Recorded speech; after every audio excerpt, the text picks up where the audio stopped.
ওই যুবকের সাথে, ওই সন্তানের সাথে রাসূলুল্লাহ সাল্লাল্লাহু আলাইহি ওয়াসাল্লাম আবু জাহেলের কাছে এসেছে। ওরা মনে মনে বগল দাবাচ্ছে আর নিজেরা আনন্দ উপভোগ করতেছে। আজকে ঠিকই রাসূল আব্দুল্লাহর বেটা মুহাম্মাদের এক কান হবে। কি হবে? তাকে আজ মারবে। রাসূলুল্লাহ সাল্লাল্লাহু আলাইহি ওয়াসাল্লাম যে গায়ে, যে শরীরে একটা মশা মাসি পর্যন্ত বসতো না, আবু জাহেলের কাছে গেছে, ইয়া চাচা, আপনি যদি আমার কথাগুলো শোনেন, আমার এই মক্কার লোকজন আমাকে দাম দেয় না, আমাকে মূল্যায়ন করে না, আমাকে মারে, আমাকে প্রহার করে। আপনি যদি এই সমাজে একটু বলে দেন আমার এই কথাগুলো তারা শোনে না, আপনি যদি একটু বলেন, তারা নিশ্চয়ই আপনার কথাগুলো মূল্যায়ন করবে, আমাকে আর মারবে না। কিন্তু আবু জাহেল বলল, ঠিক আছে, শোনো, তুমি এখানে দাঁড়াও। আবু জাহেল ঘর থেকে চাবুক নিয়ে বের হয়ে রাসূলুল্লাহ সাল্লাল্লাহু আলাইহি ওয়াসাল্লামের শরীরে প্রহার করতে লাগলেন। এই নবীকে এত কষ্ট দিয়েছে আবু জাহেল, দূরের থেকে সাঙ্গপাঙ্গরা দেখতেছে রাসূলুল্লাহ সাল্লাল্লাহু আলাইহি ওয়াসাল্লামকে আজকে আবু জাহেল শাস্তি দেবে। কি এই আনন্দ করছে না? তারা আনন্দ করতেছে যে আজ একটা খেল হবে। কিন্তু রাসূলুল্লাহ সাল্লাল্লাহু আলাইহি ওয়াসাল্লাম আবু জাহেলের সামনে যখন উপস্থিত হয়ে গেছে, তিনি বলতেছেন, এই যুবকটাকে, এই ছেলেটাকে তুমি কেন তার হকগুলো বুঝে দিচ্ছ না? তুমি তার হকটা বুঝে দাও। তার শরীরে ঠিক মতো পোশাক নাই, সে ঠিক মতো খাবার পায় না, তার হকগুলো তুমি বুঝে দাও। আবু জাহেল বলল, ঠিক আছে, আমি তার হকগুলো বুঝে দিচ্ছি। এক পর্যায়ে তার হকগুলো ওই সন্তানকে বুঝে দিল আবু জাহেল। বুঝে দেওয়ার পরে রাসূলুল্লাহ সাল্লাল্লাহু আলাইহি ওয়াসাল্লাম চলে গেলেন। চলে যাওয়ার পরে দূরের থেকে ওই সাঙ্গপাঙ্গরা যা ভাবছিল তার বিপরীত হলো কিনা? কি হলো? তার বিপরীত হলো না? রাসূল সাল্লাল্লাহু আলাইহি ওয়াসাল্লাম তার হক বুঝে নিয়ে গেলেন। এরপরে ওই বন্ধুদের সাথে আবু জাহেল যখন মিলিত হলো, তখন বলছে, বুঝেছি, তুমি আমাদের কাছে শুধু ফালাফালি করো, লাফালাফি করো যে মুহাম্মাদের দেখা হলে হবে, কিন্তু তার সামনে যখন পড়ে গেলে তুমি ঠিকই বিড়ালের মতো হয়ে গেছো। তোমার কথার কোনো মূল্যায়ন নেই, তোমার কথার কোনো দাম নেই। তুমি কত বড় মাতব্বার, কত বড় মরদ, তোমার তা দেখা হয়ে গেছে। আবু জাহেল বলল, তোমরা যেটা বলতেছো সেটাও ঠিক আছে, কিন্তু আমি যেটা করেছি সেটাও ঠিক আছে। আমি যা দেখেছি তোমরা তা দেখো নাই। তার বন্ধুরা বলল, তুমি কি দেখেছো? আবু জাহেল বলল, রাসূলুল্লাহ সাল্লাল্লাহু আলাইহি ওয়াসাল্লাম যখন আমার সামনে আসলো, মুহাম্মদ যখন আমার সামনে এসে কথা বলতে লাগলো, তার সাথে দুইজন লোককে আমি দেখতে পাচ্ছি আমার সামনে তাক করে আছে। আমি যদি একটু এদিক ওদিক করি তাহলে আমার ওইখানেই শেষ হয়ে যেতে হয়, আমার ওইখানেই শেষ হয়ে যেতে হয়। আল্লাহ পাক রব্বুল আলামিন এই দুনিয়ার জমিনে প্রত্যেকটা মানুষের সাথে 600 ফেরেশতা নিয়োজিত করে রেখেছেন। কত ফেরেশতা? 600 ফেরেশতা নিয়োজিত রেখেছেন। প্রত্যেক ফেরেশতা আমার আপনার হেফাজত, নিরাপত্তার জন্য নিয়োজিত আছে। আল্লাহ পাক রব্বুল আলামিনের রেজামন্দি হাসিলের জন্য যদি আমি আমার জীবনটাকে অতিবাহিত করতে পারি, ওই আল্লাহ পাক রব্বুল আলামিনের 600 ফেরেশতা আমার পক্ষে আছে। দুনিয়ার কোন মানুষের, দুনিয়ার কোন শত্রু আমার একটা পশমেও হাত দিতে পারবে না। আল্লাহ পাক রব্বুল আলামিন আমার আপনার এই দুনিয়ার জীবনে যা কিছু করতেছি, ভালো এবং মন্দ উভয় কাজটাকে দেখার জন্য, পর্যবেক্ষণের জন্য দুইজন ফেরেশতা নিয়োজিত করে রেখেছেন কিনা? কিরামান কাতিবিনা ইয়ালামুনা মা তাফআলুন। দুইজন সম্মানিত ফেরেশতা আপনার আমার জন্য দুই পাশে দুই কাঁধে আছে। আল্লাহ পাক রব্বুল আলামিনের হুকুমে তারা ভালো কাজ এবং মন্দ কাজ দুইটাই লিপিবদ্ধ করতেছেন। রাসূলুল্লাহ সাল্লাল্লাহু আলাইহি ওয়াসাল্লাম যখন আবু জাহেলের সামনে এসে ওই বাচ্চাটার হকটাকে বুঝে নেওয়ার জন্য এসেছেন, শুধুমাত্র আল্লাহর রাসূল সাল্লাল্লাহু আলাইহি ওয়াসাল্লামকেই দেখে নাই, তার সাথে আরো দুইজন কি আছে? আরো দুইজন ফেরেশতাকে আল্লাহ পাক রব্বুল আলামিন পাঠিয়েছেন। কিন্তু আবু জেহেল দেখলেন দুইজন লোক তার পাশে আছে, দুই পাশে দুইজন তাক করে আছে। আমি যদি একটু এদিক ওদিক করি তাহলে আমার নিস্তার ওই জায়গায় নাই। এতিমের হক রাসূল সাল্লাল্লাহু আলাইহি ওয়াসাল্লাম বুঝিয়ে দিয়েছেন। আমরা কি সেই এতিমের হক কি বুঝিয়ে দেওয়ার জন্য আমরা কতটুকু সচেষ্ট? আল্লাহ পাক রব্বুল আলামিন বলছেন, যারা এতিমের সাথে রূঢ় আচরণ করে, যারা এতিমের হক বুঝে দেয় না, তারা এতিমের সাথে ভালো ব্যবহার করে না, তারা আল্লাহ পাক রব্বুল আলামিন বলছেন কিয়ামত দিবসকে তারা অস্বীকার করে, আখিরাতকে অস্বীকার করে। ইউকাযযিবু বিদ্দিন, তারা দিনকে অস্বীকার করে। ফাযালিকাল্লাযী ইয়াদউল ইয়াতীম, এতিমের সাথে তারা কখনোই ভালো আচরণ করে না। রাসূলুল্লাহ সাল্লাল্লাহু আলাইহি ওয়াসাল্লাম যেমন এতিমের হক বুঝিয়ে দিয়েছেন, আমরা যদি এরকম সমাজে এতিমদেরকে ওইভাবে হক বোঝানোর জন্য চেষ্টা করতাম, তাহলে আমরা কি আল্লাহ রাসূল সাল্লাল্লাহু আলাইহি ওয়াসাল্লামের এই আমল করতে পারতাম কিনা? সুযোগ ছিল কিনা? করতেছি আমরা? তাহলে আমরা কি ওই দিন অস্বীকারীর মধ্যে যাচ্ছি না তো? 4 শ্রেণীর 1 শ্রেণীর মধ্যে পড়ছি না তো? আল্লাহ পাক রব্বুল আলামিনের করার পরে বলছেন,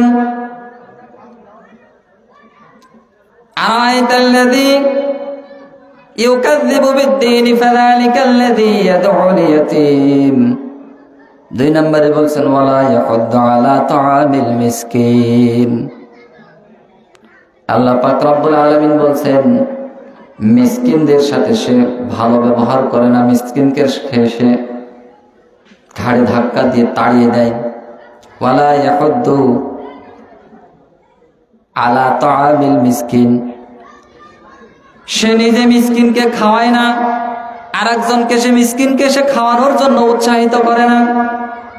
একজন মিসকিন যদি আসে, সে মিসকিন সে নিজেও সম্মান দিল না, আরেকজন যে সেই মিসকিনের পাশে দাঁড়াবে, আরেকজন যে সেই মিসকিনকে কিছু সহযোগিতা করবে, সেই সুযোগও সে দেয় না, উৎসাহিত করে না।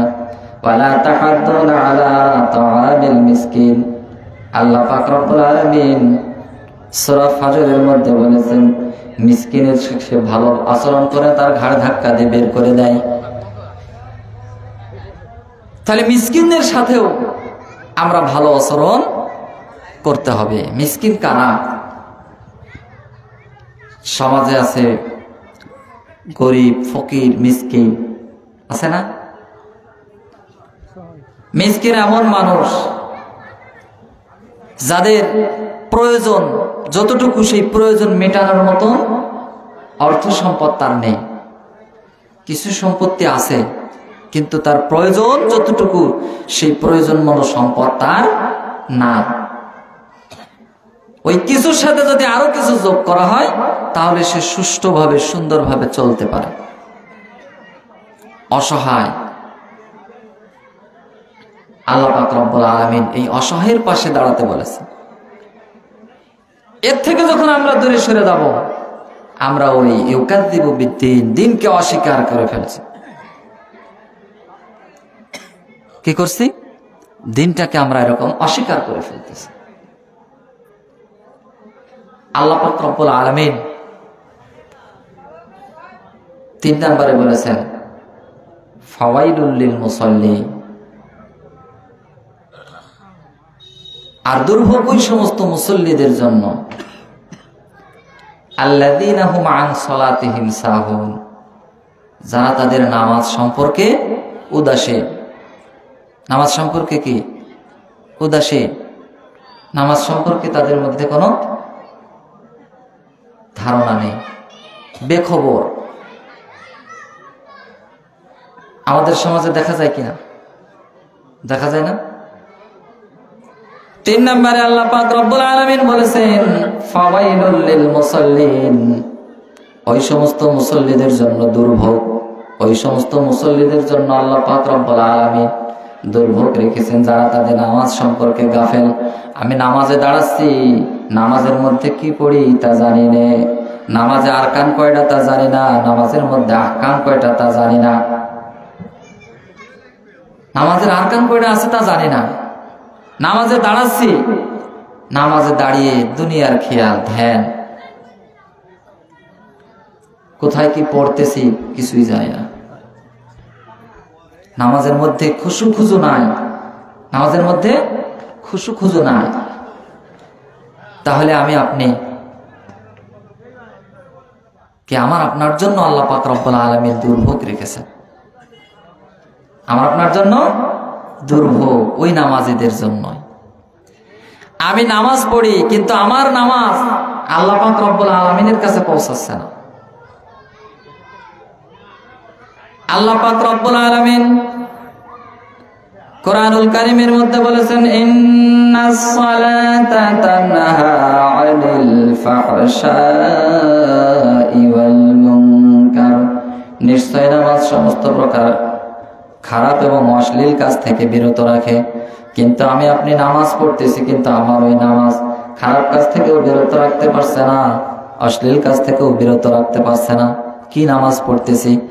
আমি যখন নামাজে দাঁড়াচ্ছি, নামাজে দাঁড়িয়ে এদিক ওদিক তাকাই, কে কেমন নামাজ পড়তেছে দেখে দেখে নামাজ পড়তেছি, কে কি করছে সেদিক খেয়াল করে আছি। আমার নামাজ হচ্ছে? আমার নামাজ সম্পর্কে আমি জানি না কি পড়তে হয় নামাজের মধ্যে। আমি যখন নামাজে দাঁড়াচ্ছি কি দোয়া করতেছি, যাই নামাজের দোয়া দেন, যাই নামাজে দাঁড়িয়ে إني وجهت وجهي للذي فطر السماوات والأرض حنيفا وما أنا من المشركين إني وجهت, আমি আল্লাহর দিকে মুতাওয়াজ্জিহ আছি, লিল্লাযী ফাতারাস সামাওয়াতি ওয়াল আরদ, যিনি আসমান এবং জমিনের সৃষ্টিকর্তা। আমি আমার সেই চেহারাটাকে আল্লাহ পাক রব্বুল আলামিনের সমীপে সঁপে দিলাম। আমার বলতে আমার আর কিছু থাকলো না। আমি এখন দাঁড়িয়েছি কার সামনে? আল্লাহ পাক রব্বুল আলামিনের সামনে দাঁড়িয়েছি, দণ্ডায়মান হয়েছি। হানিফা ওয়া মা আনা মিনাল মুশরিকিন, একনিষ্ঠভাবে দাঁড়িয়েছি, আর আমি কোনো মুশরিকদের অন্তর্ভুক্ত নয়। এই কথা বলে আমি নামাজে দাঁড়াচ্ছি। তাহলে আমি নামাজে দাঁড়িয়ে কি আমার এদিক ওদিক খেয়াল করার কোনো সুযোগ আছে? আমি নামাজ পড়তেছি, আমার নামাজের মধ্যে আরকান সম্পর্কে ধারণা নাই, আমার নামাজ ফাসেদ হয়ে গেলেও আমি টের পাচ্ছি না। আরকান সম্পর্কে, আহকাম সম্পর্কে আমার ধারণা নাই, আমার নামাজ নষ্ট হয়ে যাচ্ছে কিনা আমি তাও জানি না, টের পাচ্ছি না। সূরাতুল ফাতিহা পড়তেছি,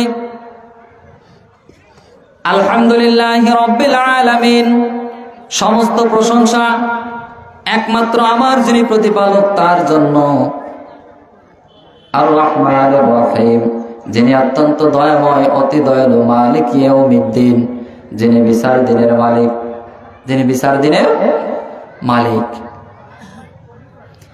আল্লাহ পাক রব্বুল আলামিন তার সামনে দণ্ডায়মান হয়ে, রাজাধিরাজের সামনে দণ্ডায়মান হয়ে আল্লাহর সামনে কে দাঁড়িয়ে আমি এই কথাগুলো বলতেছি। সমস্ত প্রশংসা একমাত্র কার জন্য? আল্লাহর জন্য, যিনি অত্যন্ত দয়াময়, অতি দয়ালু। অত্যন্ত দয়াময়, অতি দয়ালু তিনি কেমন ভাবে দয়া করতেছেন আমাদের, যিনি কেমন ভাবে আমাদের জন্য দয়ালু হয়ে আছেন।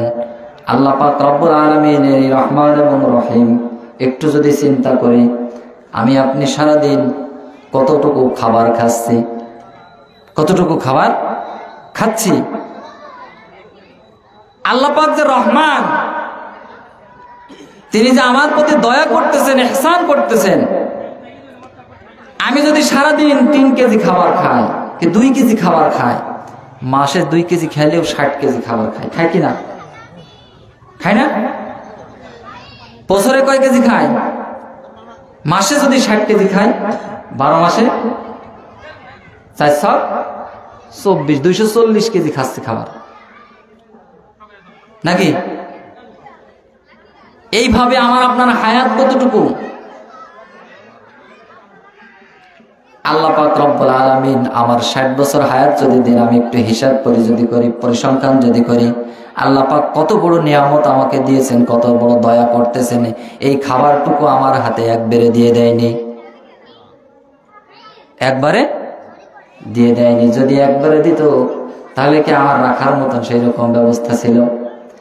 আমি মায়ের গর্ভ থেকে যখন এসেছি, আমার আসার সাথে সাথে যদি আল্লাহ পাক রব্বুল আলামিন আমার এই খাবারটুকু যদি দিল, যদি বলতো তুমি 60 বছর বেঁচে থাকবা, তোমার খাবারের যা ব্যবস্থা সব আমি করেছি, এই যে তোমার কাছে দিয়ে দিলাম, বলেন ওই সময় কি আমার রক্ষণাবেক্ষণের কোনো ব্যবস্থা ছিল? আল্লাহ মায়ের রেহেমের দুধ দিয়ে আমার খাবারের ব্যবস্থা করে দিয়েছেন, রহমত করেছেন। আবার যখন সাবালক হয়েছি, বোঝার পরে যখন আমি ইনকাম আয় রোজগার করা শিখেছি, ওই সময়ও কিন্তু আমার বাকি জিন্দগির জন্য আমার হাতে একবার আমার রিজিক দিয়ে দেয়নি। আল্লাহ কত বড় রহমত! এই রহমত পেয়েও আমি আল্লাহর সম্মুখে দাঁড়িয়ে আল্লাহর সামনে দণ্ডায়মান হয়ে আমি এই কথাগুলো বলতেছি।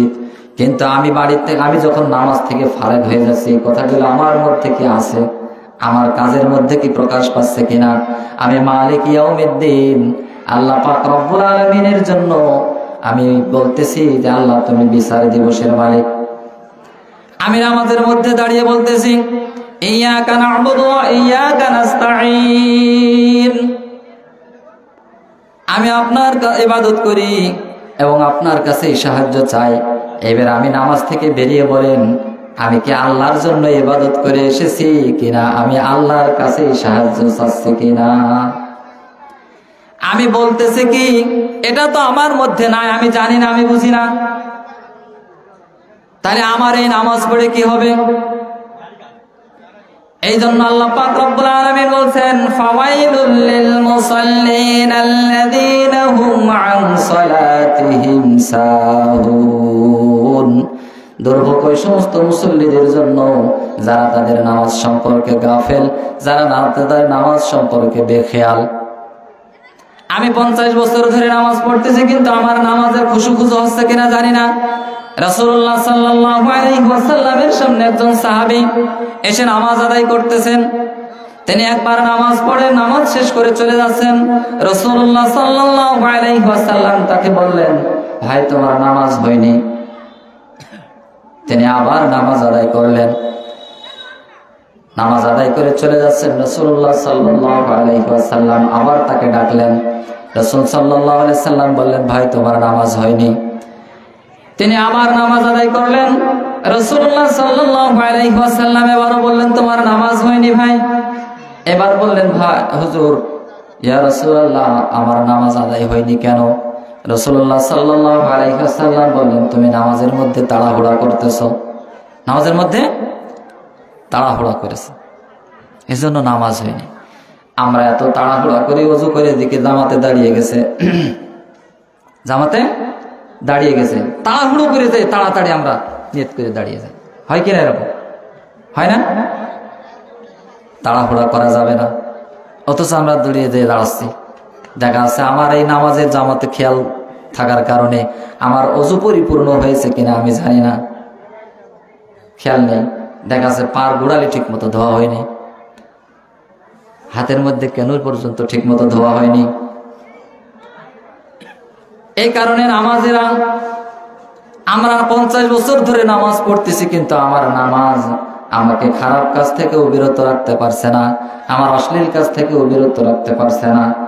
আল্লাহ পাক রব্বুল আলামিন বলছেন, নামাজ সম্পর্কে যদি খেয়াল করতে, তাহলে ওই নামাজ আল্লাহ পাক রব্বুল আলামিন বলছেন, রাসূল সাল্লাল্লাহু আলাইহি সাল্লাম বলেছেন, as-salatu mi'rajul mu'minin, ওই নামাজ আমার আপনার জন্য মেরাজ হয়ে যেত।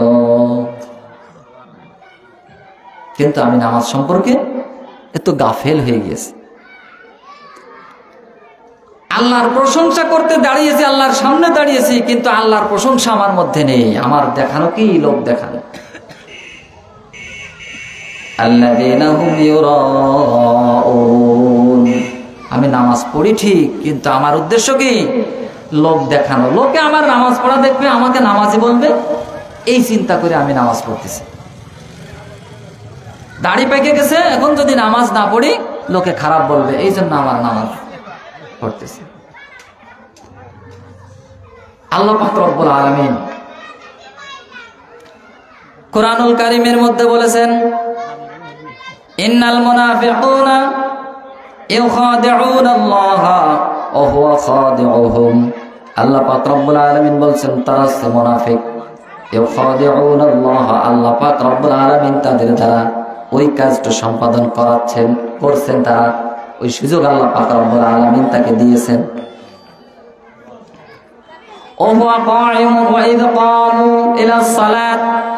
যখন তারা নামাজের মধ্যে দণ্ডায়মান হয়, যখন তারা নামাজের জন্য দাঁড়ায়, কামু কুসালা, লোক দেখানোর জন্য তারা দাঁড়ায়। নামাজের জন্য দাঁড়ালে কিসের জন্য দাঁড়ায়? লোক দেখানোর জন্য দাঁড়ায়। যারা নামাজে দাঁড়াচ্ছে কিন্তু ওই সময় দাঁড়াচ্ছে কিসের জন্য? লোক দেখানোর জন্য। যেন আমার নামাজটা মানুষে দেখে, আল্লাহ পাক বলছেন তারা মানুষকে দেখানোর জন্য নামাজ পড়ে।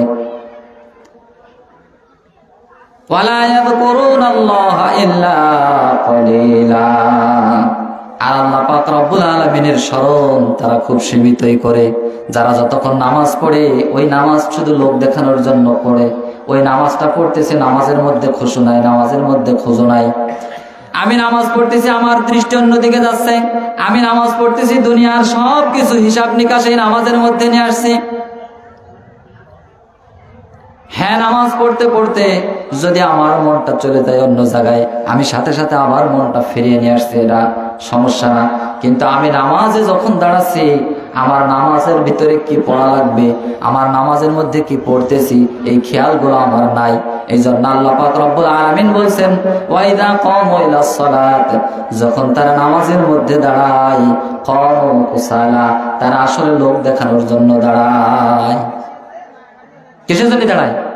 লোক দেখানোর জন্য তারা নামাজের জন্য দাঁড়ায়। আর তারা মানুষকে দেখানোর উদ্দেশ্য করে দাঁড়ায়। লোকে আমাকে নামাজি বলবে, আমি নামাজের মধ্যে কি পড়ব। আল্লাহ পাক রব্বুল আলামিন আমাকে শিখাই দিয়েছেন নামাজের মধ্যে কিভাবে নামাজ পড়তে হবে। রাসূলুল্লাহ সাল্লাল্লাহু আলাইহি ওয়াসাল্লাম শিখাই দিয়েছেন। আল্লাহ রাসূলের ওই সাহাবী চলে যাচ্ছিল, 3 বার তিনি নামাজ পড়েছেন। তারপরেও রাসূল সাল্লাল্লাহু আলাইহি ওয়াসাল্লাম বলছেন তোমার নামাজ হয়নি। রাসূলকে বলছেন ইয়া রাসূলুল্লাহ, আমি এইভাবে 50 বছর নামাজ পড়তেছি। রাসূল সাল্লাল্লাহু আলাইহি ওয়াসাল্লাম বলছেন তোমার নামাজ হয়নি। আমরা নামাজের জন্য কতটুকু শিখতেছি, কতটুকু চেষ্টা করেছি নামাজ শেখার জন্য। শিখতে হবে কিনা নামাজ? আল্লাহ পাক রব্বুল আলামিন বলেছেন আরাআইতাল্লাযী ইউকাযযিবু বিদ্দীন, হে নবী আপনি কি দেখেছেন যারা দিনকে অস্বীকার করে? এই 4 শ্রেণীর লোক দিনকে অস্বীকার করে। কয় শ্রেণী? 1 নম্বরে যারা ইয়াতীমদের সাথে খারাপ আচরণ করে, 2 নম্বরে যারা মিসকিনদের খাদ্য দানে উৎসাহিত দেয় না, মিসকিনদের খাদ্য দানে উৎসাহিত দেয় না। 3 নম্বর হচ্ছে ওই দুর্ভোগ নামাজীদের জন্য, যারা তাদের নামাজ সম্পর্কে বেখেয়াল, যারা তাদের নামাজ সম্পর্কে, নামাজের মধ্যে কি পড়ছি, কি বলছি, কি করতে হবে সেগুলো সম্পর্কে আমরা বেখেয়াল। লোক দেখানোর জন্য আমরা নামাজ পড়ি। এই টেন্ডেন্সি, এই চিন্তা ভাবনা নিয়ে যদি আমি আমার জীবনটা পরিচালনা করি, তাহলে আমি ওই দিন অস্বীকারীদের মধ্যে পড়ে যাব। কিসের মধ্যে? দিন অস্বীকারীদের মধ্যে পড়ে যাব। 4 নম্বরে আল্লাহ পাক রব্বুল আলামিন বলেছেন ওয়া ইয়ামনাউনাল মাউন, আর তারা তার পরিবারের, তার সংসারের ছোটখাটো জিনিস, নিত্য প্রয়োজনীয় জিনিসগুলো অন্যের দেয় না, অন্যকে দিয়ে উপকার করে না। নিত্য প্রয়োজনীয় জিনিস বলতে কি বোঝায়? আমার পরিবারে, আমার সংসারে নিত্য প্রয়োজনীয় ছোটখাটো কি জিনিস আছে? দা আছে, খন্তা, কোড়াল। একজন চাউলের জন্য আসছে, দিচ্ছে না। একজন একটু ঝালের জন্য আসছে, দিচ্ছে না। একজন কাশির জন্য আসছে, তাকে দিচ্ছে না। একজন মানুষ উপকার করব, দিচ্ছে না। থাকলেও বলতেছি নেই। এই ছোটখাটো জিনিস দিয়ে উপকার করি না। আল্লাহ পাক রব্বুল আলামিন আমাদের দেখেন এখানে সতর্ক করেছেন। কি করেছেন? সতর্ক করেছেন। এই যে ছোটখাটো জিনিস, এটা কি হবে দিয়ে? এই সংসারে প্রত্যেকের লাগে, লাগে কিনা? একজন কোদাল নিতে আসছে আমার বাড়িতে, আমার কোদাল থাকা সত্ত্বেও আমি দিচ্ছি না। কি হোক, কিসের জন্য? ক্ষতি হয়ে যাবে। দিচ্ছি না, তাই না? কিন্তু যে ব্যক্তিটা আসছে সামান্য একটা কোদালি তো চেয়েছে আমার কাছে, আমি যদি তাকে দিয়ে উপকার করতাম, আল্লাহ পাক রব্বুল আলামিন দিন অস্বীকারীদের মধ্যে আমাকে ফেলতেন না। কাশি নিতে আসছে একজন মানুষ, আমি তার কাশিটা দিচ্ছি না, আমার আছে কাশি কিন্তু আমি বলতেছি নেই, মিথ্যা কথা বলতেছি, আরো তারে দিয়ে উপকার করতেছি না। ছোটখাটো বিষয় না এগুলো, কত ক্ষুদ্র জিনিস, সংসারের নিত্য প্রয়োজনীয় জিনিস একজনকে দিয়ে উপকার করতেছি না। আমাদের সমাজে এখন এটা প্রকট আকারে ধারণ করেছে। এই সমস্ত ছোটখাটো জিনিস দিয়েও আমরা উপকার করতে চাই না। অথচ রাসূলুল্লাহ সাল্লাল্লাহু আলাইহি ওয়াসাল্লাম নিজে না খেয়ে থেকেছেন, অথচ একজন মানুষ এসে যদি তার কাছে চেয়েছেন, রাসূল সাল্লাল্লাহু আলাইহি ওয়াসাল্লাম দিয়ে দিয়েছেন। রাসূলুল্লাহ সাল্লাল্লাহু আলাইহি ওয়াসাল্লাম দিয়ে দিয়েছেন। আল্লাহ পাক রব্বুল আলামিন আমাদেরকে সেই দেওয়ার জন্য উৎসাহিত করতেছে। এই খাসলত যদি আমাদের মধ্যে থাকে, এই গুণাবলী যদি আমাদের মধ্যে থাকে, আমরা কি মুসলমান বলে দাবি করতে পারি? মুসলমান বলে দাবি করতে পারি কিনা? কখনো দাবি করতে পারি না। এই 4 শ্রেণীর মধ্যে যেন আমরা নিপতিত না হই, এই 4 ধরনের কাজ যেন আমার দ্বারা সংগঠিত না হয়, এই 4 প্রকারের মধ্যে যেন আমি কখনোই পড়ে না যাই। আল্লাহ পাক রব্বুল আলামিন আমাদেরকে এই সূরাতুল মাউদ থেকে যা আলোচনা করলাম, যে আল্লাহ পাক রব্বুল আলামিন আমাদেরকে এই ছোট্ট অল্প পরিসরের আলোচনা, যা কিছু আমরা শিখলাম, আমরা সবাই আমল করার চিন্তা করব, আমল করার নিয়তে আমরা এখানে বসেছি। যতটুকুই পারি আমরা সংসারের নিত্য প্রয়োজনীয় জিনিস মানুষকে দিয়ে উপকার করব, সংসারের নিত্য প্রয়োজনীয় জিনিস মানুষকে দিয়ে উপকার করব, ইয়াতীমদের সাথে ভালো ব্যবহার করব, মিসকিনদের সাথে ভালো ব্যবহার করব। নামাজ সম্পর্কে আমরা জানবো, জানার চেষ্টা করব। আল্লাহ পাক আমাদের সকলকে তৌফিক দান করুন। সকলে বলে আমিন।